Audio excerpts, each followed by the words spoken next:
بسم اللہ الرحمن الرحیم۔ السلام علیکم ناظرین، میں ہوں محمد زبیر، شکریہ اور پرورش کا مصنف، پیرنٹنگ کوچ اور کارپوریٹ ٹرینر۔ ناظرین، آج میں آپ سے ایک بہت ہی اہم موضوع پہ بات کرنے جا رہا ہوں۔ آج جو میں آپ کو کہانی سنانے جا رہا ہوں، ہو سکتا ہے کہ آپ نے کہانی پہلے سنی ہو، ایک بہت مشہور کہانی ہے، لیکن اس کہانی سے جو میسج نکلے گا وہ بہت سالڈ ہے، بہت امپورٹنٹ ہے۔ یہ سمجھنے کی ضرورت ہے جو ہماری اکثریت نہیں سمجھ پا رہی ہے۔ ایک مرتبہ ایک خاتون باہر شاپنگ کے لیے گئی ہوئی تھیں۔ جب واپس آئیں تو انہوں نے دیکھا کہ گھر کے باہر 3 بزرگ بیٹھے ہوئے ہیں، نورانی چہرے، خوبصورت، پرسکون۔ ان خاتون نے ان سے کہا کہ آپ تھوڑے چہرے سے تھکے تھکے سے لگ رہے ہیں، آپ اندر آ جائیے تاکہ میں آپ کو کچھ کھانے کے لیے دوں، آپ کچھ کھا لیجئے۔ تو انہوں نے کہا کہ اس گھر کا مالک جو ہے وہ گھر میں ہے۔ خاتون نے کہا نہیں، مالک تو گھر پہ نہیں ہے۔ تو انہوں نے کہا نہیں، جب تک آپ کے ہسبینڈ نہیں آئیں گے ہم اندر نہیں آ سکتے۔ وہ خاتون اندر چلے گئیں، کام میں لگ گئیں۔ شام میں ان کے ہسبینڈ آئے تو وہ تینوں بزرگ ابھی بھی باہر بیٹھے ہوئے تھے۔ خاتون نے اپنے شوہر کو پوری کہانی سنائی تو انہوں نے کہا بلا لو ان کو، اچھی بات ہے۔ خاتون گئیں اور کہا کہ آپ تینوں اندر آ جائیے، میں آپ کو کچھ کھانے کے لیے پیش کرنا چاہتی ہوں۔ تو وہ بزرگ کہنے لگے کہ ہم تینوں ایک ساتھ اندر نہیں آتے، ایک وقت میں ہم میں سے ایک آتا ہے۔ اس نے کیا مطلب؟ تو ایک بزرگ نے کہا کہ میں ہوں کامیابی، یہ ہیں محبت اور یہ ہیں دولت۔ آپ بتائیں ان تینوں میں سے کس کو بلانا چاہتی ہیں آپ؟ وہ اندر گئی اور انہوں نے اپنے ہسبینڈ کو بتایا تو ہسبینڈ نے کہا ایسا کرتے ہیں کہ کامیابی کو اندر بلا لیتے ہیں۔ بیوی نے کہا میرا خیال ہے کہ دولت کو بلا لینا چاہیے۔ تو سالی بھی آئی ہوئی تھی۔ سالی نے کہا نہیں، ان دونوں کو بلانا بہتر نہیں ہے، سب سے زیادہ ضرورت محبت کی ہے، ہمیں چاہیے کہ پہلے ہم محبت کو بلا لیں۔ شوہر کو عام طور پہ سالیوں کی بات زیادہ آسانی سے سمجھ میں آ جاتی ہے، تو انہوں نے کہا ہاں چلو صحیح ہے، ہم جو ہے محبت کو بلا لیتے ہیں۔ وہ خاتون باہر گئیں اور کہا آپ میں سے محبت کون ہے، آپ اندر آ جائیے۔ تو تینوں بزرگ کھڑے ہوئے اور تینوں اندر آنے لگے۔ تو خاتون نے کہا کہ میں نے تو صرف محبت کو بلایا ہے۔ تو ان میں سے ایک نے جواب دیا کہ جس گھر میں محبت آتی ہے، دولت اور کامیابی اس کے پیچھے پیچھے چلتے ہوئے خود آ جاتے ہیں۔ ناظرین، بظاہر تو یہ کہانی ہے، لیکن آج دنیا میں جتنی بھی ریسرچز ہو رہی ہیں اس حوالے سے، وہ ہمیں یہی بات سمجھا رہی ہیں۔ ہم کیا سمجھتے تھے پہلے؟ ہم سمجھتے تھے کہ اگر ہم محنت کریں گے تو ہمیں کامیابی ملے گی، کامیابی ملے گی تو ہم خوش رہیں گے۔ یہ ایک بڑا فرسودہ سا تصور ہے۔ نئی دنیا آپ کو یہ بتاتی ہے کہ جب آپ خوش ہو کے کام کرتے ہیں تو آپ کا کام کرنے میں دل بھی لگتا ہے اور آپ کو کامیابی بھی ملتی ہے۔ ناظرین، ہم اگر اپنے گھروں کے اندر خوشیاں لانا چاہتے ہیں تو ہمیں اپنے گھر میں محبت لانی پڑے گی۔ آپ مجھے بتائیے، آپ اپنے سراؤنڈنگ میں نظر دوڑائیے اور دیکھیے کہ آپ کو ایک خوشحال گھرانہ کون سا نظر آتا ہے؟ وہ جہاں پہ تمام مادی آسائشیں موجود ہیں، یا وہ جہاں سب ایک دوسرے سے محبت سے، پیار سے رہتے ہیں ایک دوسرے کے ساتھ؟ میں پوری ذمہ داری سے کہہ رہا ہوں کہ جن گھروں میں صرف پیسہ ہوتا ہے آپ اس سے کبھی متاثر نہیں ہوتے، لیکن جن گھروں کے اندر لوگ محبت سے رہتے ہیں ان گھروں کے اندر آپ کو برکتیں نظر آتی ہیں اور آپ کو وہاں جانے کا بار بار دل چاہتا ہے، اور آپ اسے آئیڈیل فیملی کہتے ہیں۔ جب میں نے اپنی کتاب شکریہ لکھنے کا ارادہ کیا اور میں نے کافی سارے چیپٹر لکھ دیے، تو میں نے ایک بہت بڑے اسکالر ہیں وقار یوسف عظیمی صاحب، جو روحانی ڈائجسٹ کے MD بھی ہیں، تو میں نے ان کو بتایا کہ میں کتاب لکھ رہا ہوں کامیابی کے حوالے سے، خوشحالی کے حوالے سے۔ اچھا، ان کا لوگوں سے بہت زیادہ تعلق ہوتا ہے، لوگ ان سے بہت زیادہ مسائل ڈسکس کرتے ہیں۔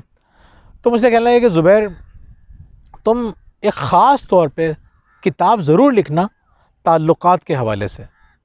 تو مجھے بڑی حیرت ہوئی، اس زمانے میں مجھے آئیڈیا نہیں تھا۔ تو میں نے ان سے کہا کہ ڈاکٹر صاحب، کیا لوگ پیسوں کی وجہ سے زیادہ پریشان ہیں یا تعلقات کی وجہ سے؟ وہ مسکرانے لگے، کہنے لگے کہ پیسوں کے تعلقات تو آپ بہت آسانی سے مینیج کر لیتے ہیں، وقت گزر جاتا ہے۔ لوگ زندگیاں جب برباد کر لیتے ہیں، اپنی نفسیاتی مریض بن جاتے ہیں، پاگل ہو جاتے ہیں، پریشان ہو جاتے ہیں، خودکشیاں کر لیتے ہیں، اس کی بڑی وجہ تعلقات ہوتی ہے۔ اگر تعلقات اچھے ہوں اور چاہے مالی طور پہ کوئی پرابلم آ بھی جائیں آپ اس کو حل کر لیں گے۔ ناظرین، تعلقات بہتر کرنا اتنا امپورٹنٹ ہے کہ ہم تصور نہیں کر سکتے۔ ہماری خوشیوں کا دار و مدار کس بات پر ہوتا ہے؟ میں آپ کو یقین کریں بات بتانا، میں بہت اچھی طرح کنونسڈ ہوں کہ لوگ پیسہ بھی کیوں کمانا چاہتے ہیں؟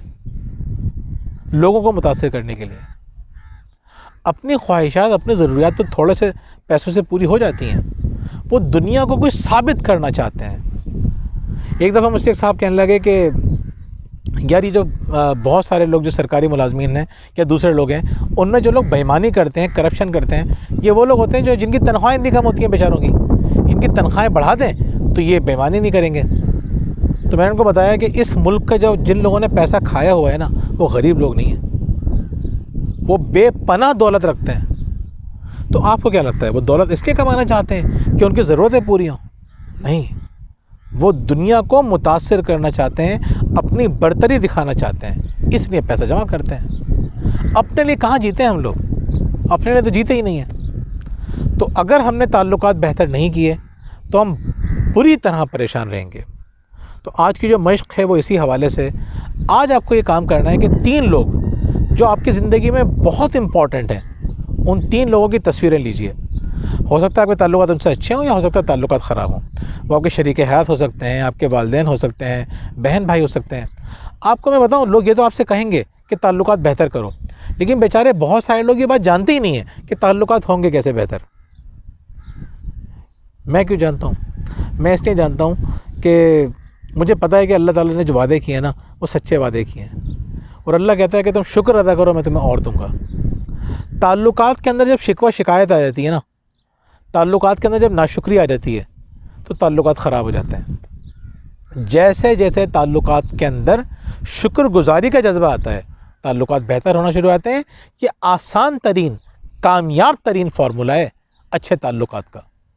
اگر آپ کے تعلقات خراب ہیں نا، یقین کریں آپ نے نیگیٹو چیزوں کو زیادہ فوکس کرنا شروع کر دیا ہے، اور فوکس ہمارے اپنے ہاتھ میں ہے۔ چاہے نیگیٹو چیزوں کو فوکس کریں، چاہے پازیٹو چیزوں کو فوکس کریں۔ اما شاکرن و اما کفورا، اللہ کے معاملے میں بھی یہ، چاہے شکر کریں یا کفر کریں، ہمیں اللہ تعالیٰ نے اختیار دے دیا۔ انسانوں کے معاملے میں بھی یہی ہے۔ تو اگر آپ تعلقات آپ بہتر کرنا چاہتے ہیں، اگر آپ کے تعلقات میں بعض اوقات جب شادیاں ہو جاتی ہیں تو ساس سسر سے یا ماں باپ سے، مردوں کے خاص طور پہ ماں باپ سے تعلقات میں دراڑ پڑنا شروع ہو جاتی ہے، سگے بھائیوں سے تعلقات خراب ہو جاتے ہیں۔ کیوں؟ کیونکہ پازیٹیو چیزوں کو چھوڑ کے ہم نے نیگیٹو دیکھنا شروع کر دیا ہوتا ہے۔ مت دیکھیں نیگیٹو چیزیں، آپ کو گھلا دے گا یہ نیگیٹو دیکھنا دنیا کو۔ اپنے رشتوں کو نیگیٹو ہو کے دیکھنا گھلا کے رکھ دے گا۔ ہم دیکھتے ہیں نا لوگوں کو زندگی میں، روزانہ لوگوں کی کالز آتی ہیں ہمارے پاس، مطلب میں بتاتا نہیں ہوں، اب تو میں لوگوں کے حوالے بھی میں نے دینا چھوڑ دیے ہیں، خود سمجھ جائیے آپ لوگ۔ ہم جو باتیں کر رہے ہوتے ہیں، لوگوں کی باتیں سننے کے بعد، ریسرچز پڑھنے کے بعد، غور و فکر کرنے کے بعد، نفسیات پڑھنے کے بعد، پھر ہم سب چیزوں کو جمع کر کے آپ کے لیے سب سے ایفیکٹو سلوشن لے کر آتے ہیں۔ آپ کو لگتا ہے کہ ہم، بہت سے لوگوں کو شاید لگتا ہو کہ ہم بس آ کے بیٹھتے ہیں اور بات چیت شروع کر دیتے ہیں، ایسا نہیں ہے۔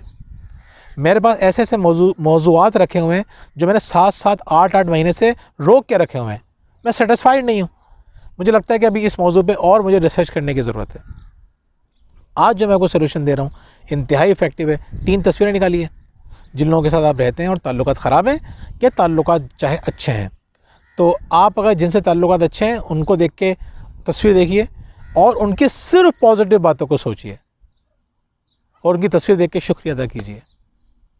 یہ کام اگلے اگر آپ نے 10 12 دن تک کر لیا نا، یہ کام پابندی سے، آپ حیران رہ جائیں گے، اللہ تعالیٰ آپ کے معاملات بہتر کرے گا۔ کسی اور کے پاس اتنی طاقت نہیں ہے۔